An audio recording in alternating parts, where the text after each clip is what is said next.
A truck was driving along a deserted highway, like a huge ship, illumining the road with its headlight. Pleasant music was playing in the cabin. The driver was in high spirits and humming the melody to himself. The long, tiring, but profitable trip was coming to an end. Jason was on his way home. He really liked his job as a long-distance truck driver. New cities, roads, people, impressions. The only drawback was the impossibility of long-term relationships with girls. Few wanted to link their lives with a man who was always away from home.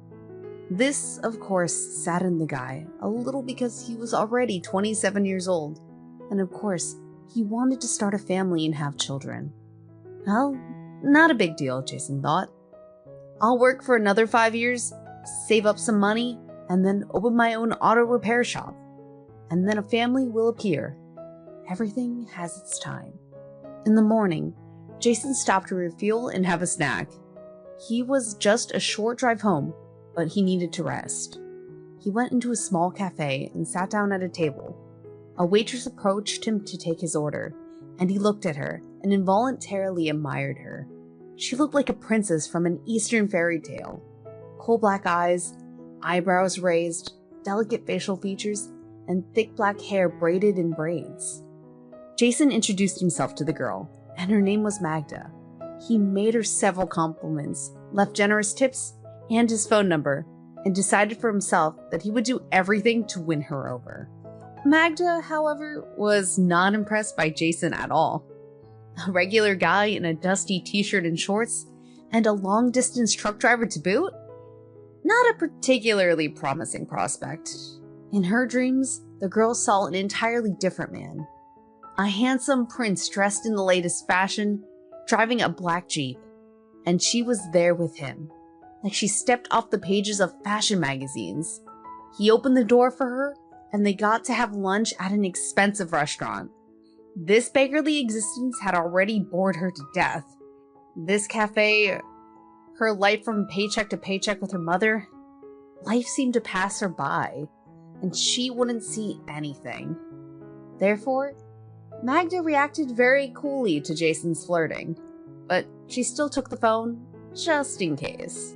However, Jason turned out to be stubborn and persistent.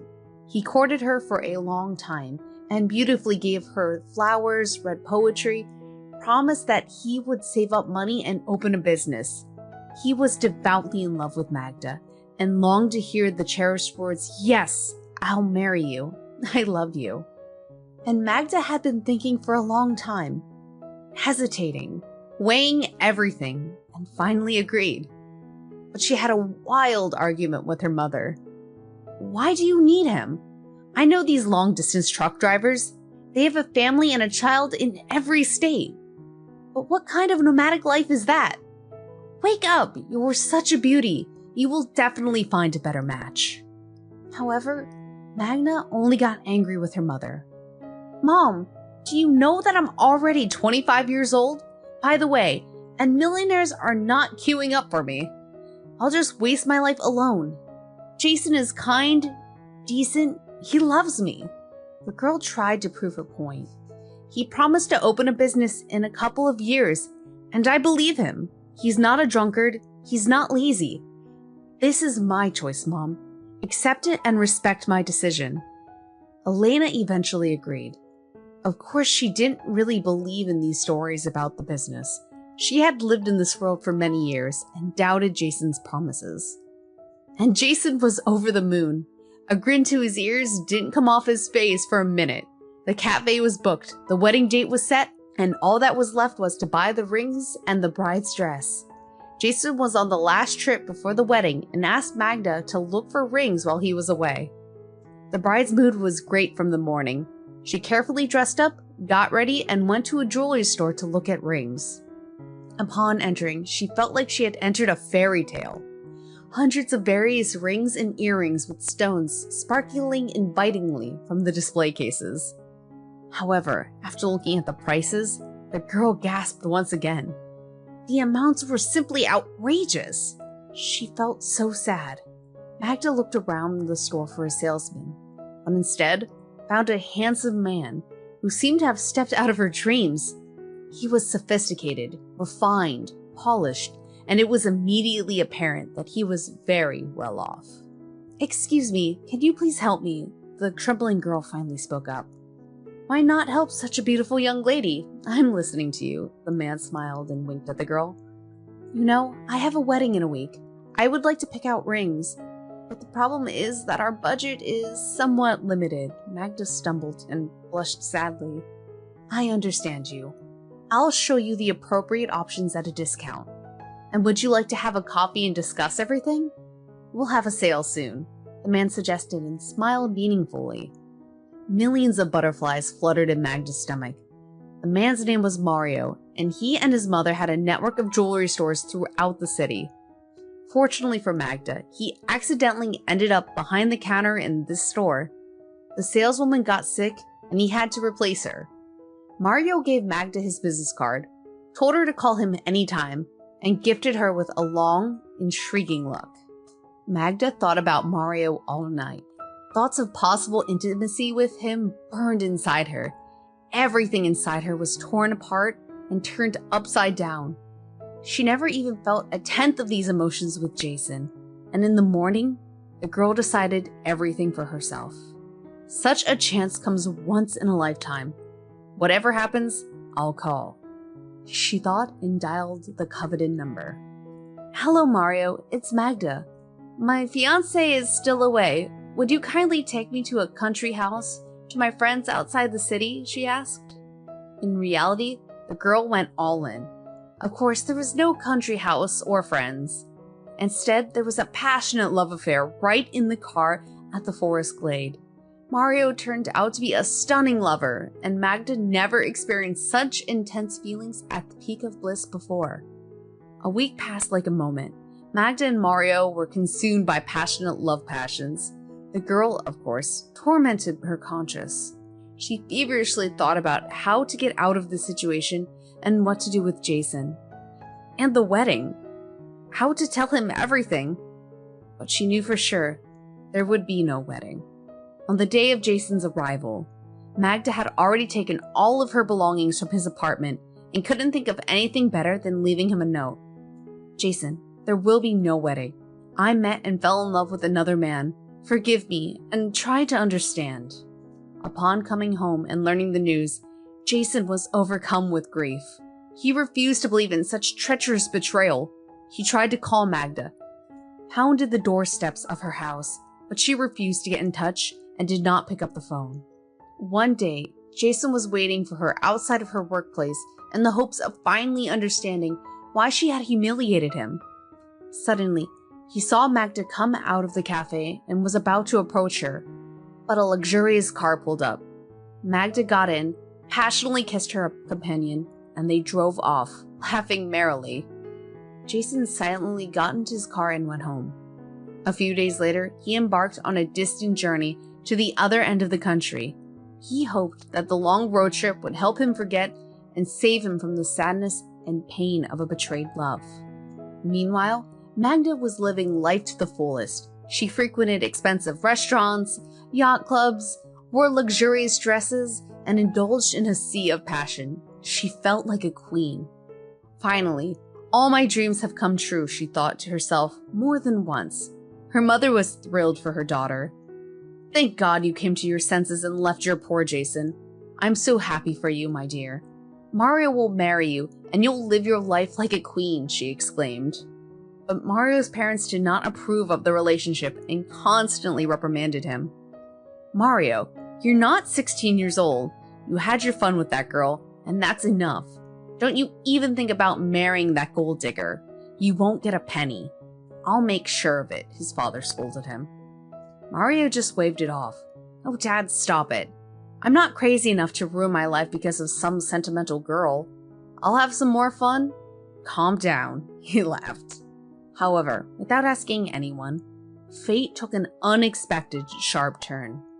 One night, Magda and Mario were driving back from the club, kissing as usual, and got into a terrible accident.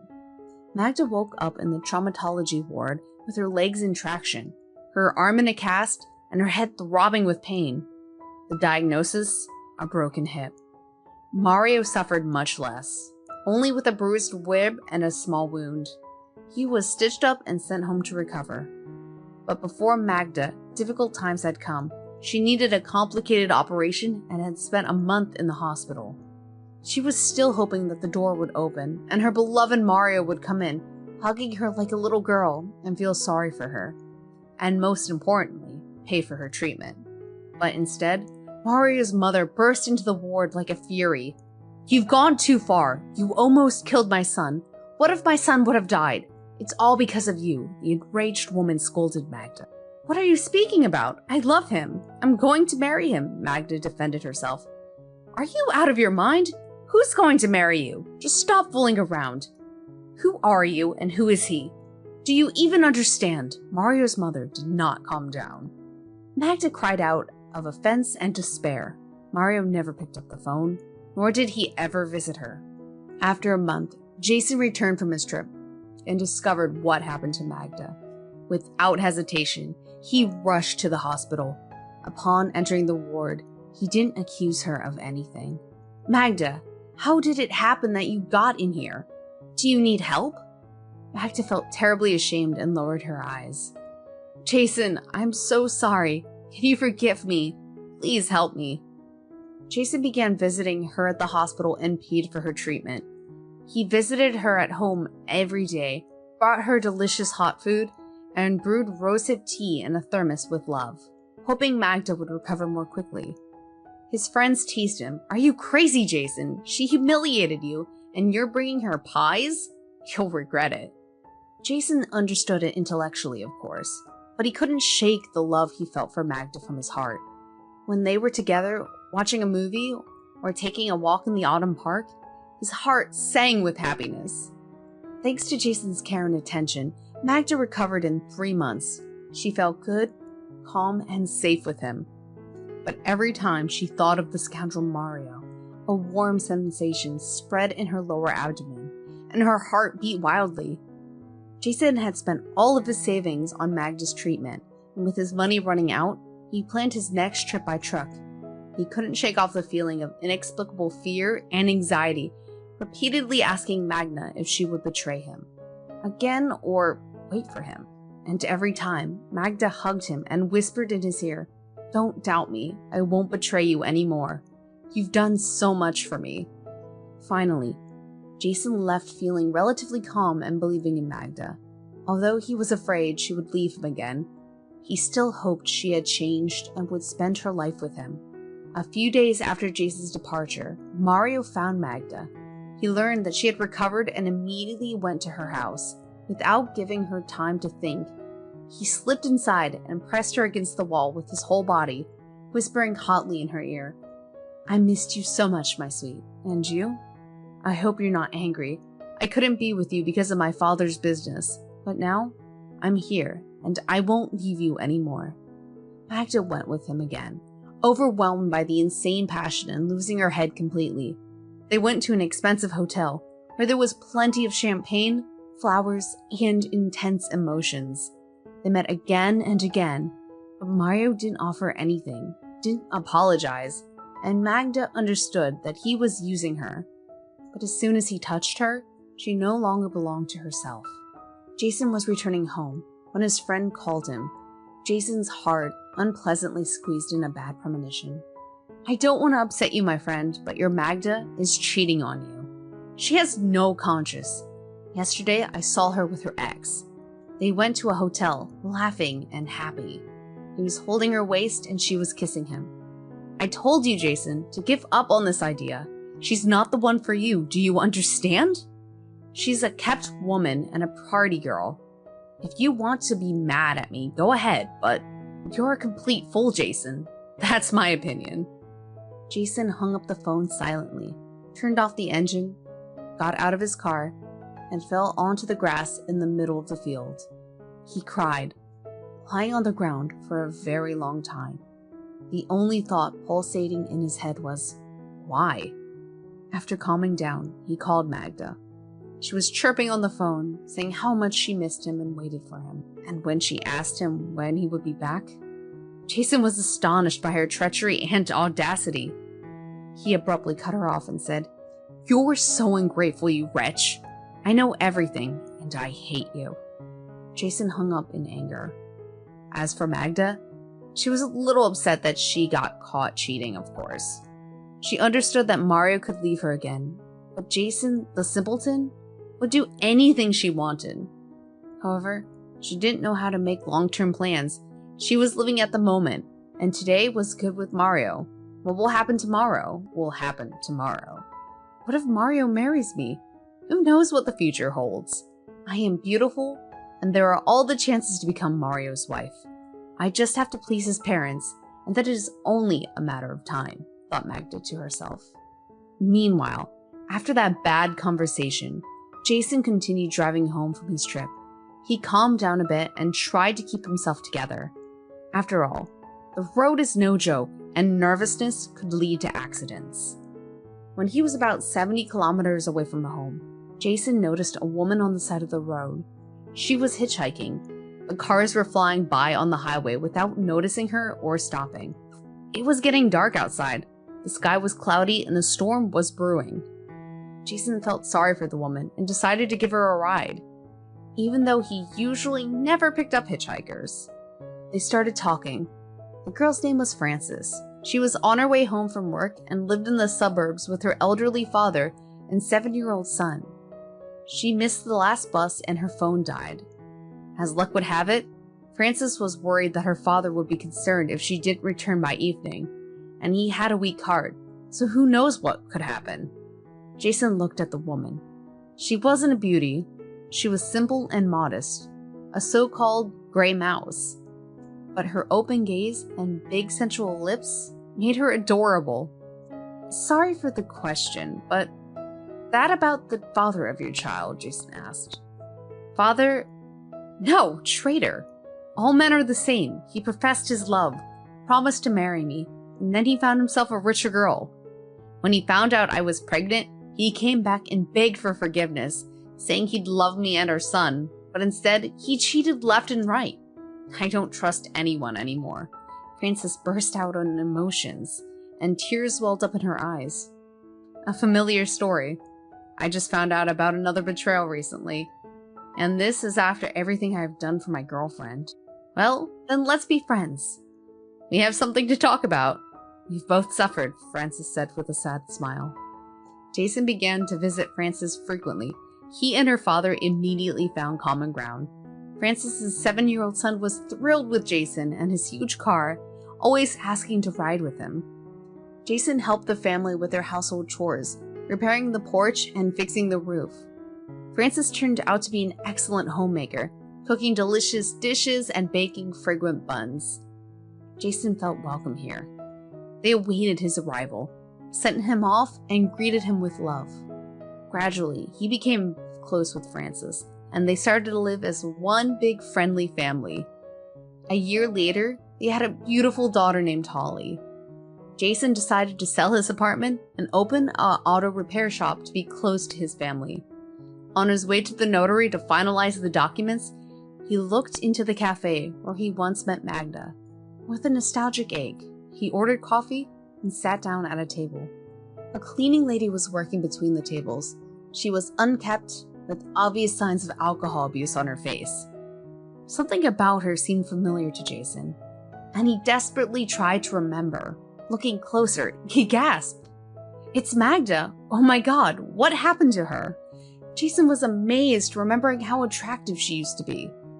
Unable to resist, the man called out to her, Magda, is that you? The woman looked dissatisfied, turned around, and her face distorted with anger and shame. It's me, who else? She grumbled angrily and ran out of the cafe. After asking the waiter, Jason learned of her sad fate. Mario forced her to have an abortion, but it had bad consequences, and now she was permanently childless. Then he left her because his parents found him a suitable match from high society.